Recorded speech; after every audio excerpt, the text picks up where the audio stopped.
Hello and welcome. I'm Craig Harrington, and today's topic is fiscal irresponsibility. It's no secret that the American people are swimming in debt.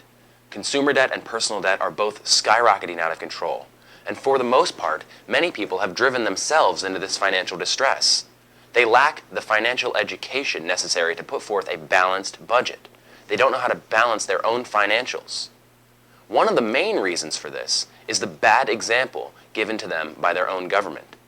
Why should the American people give any of their cares to their budget? Why should they care about balancing their finances when the United States government seems to not have a care in the world? A good example of this is President Barack Obama's first budget plan.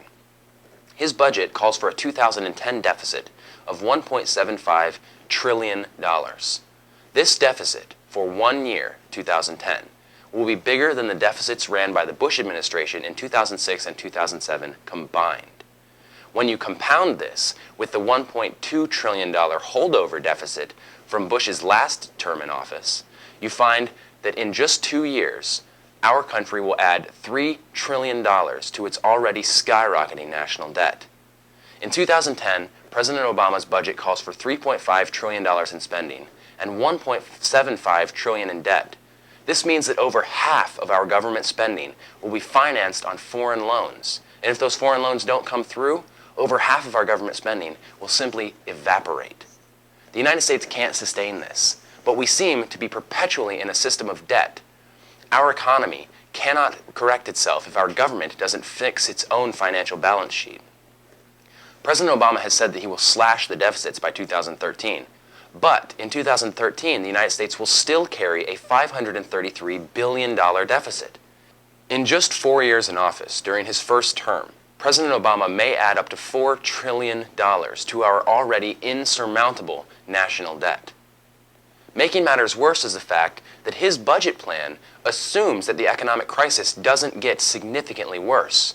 If we find our financial situation in even more disarray 4 years from now, we could throw the budget out the window. It also assumes that our conflicts, the conflicts which he inherited from the previous administration, go well in the future.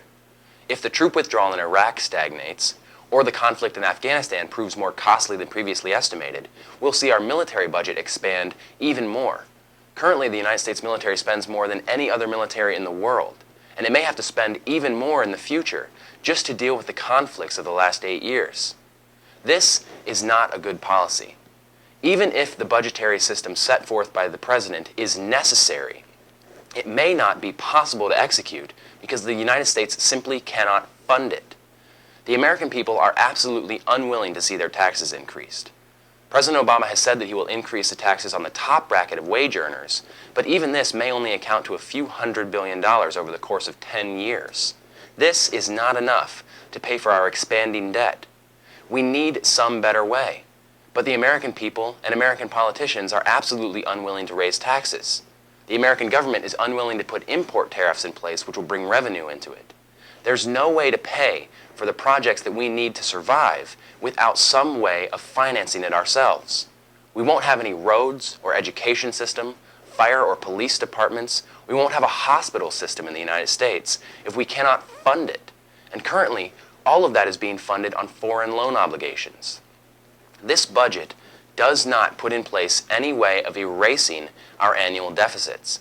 It doesn't increase revenues, it doesn't increase receipts, it just increases spending and therefore increases the amount that this government has to borrow from others. That undercuts our sovereignty.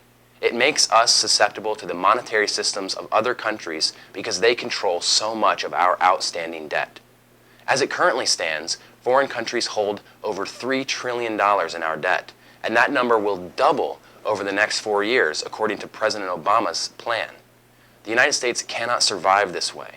We need a better budgetary system. We need a balanced budget. We need more taxes. We need import tariffs. We need more government spending that is spent on things that actually bring money back to it. We need something with future growth prospects in mind. On behalf of concerned citizens, I'm Craig Harrington with EconomyInCrisis.org News. Wake up, America! Open up your eyes!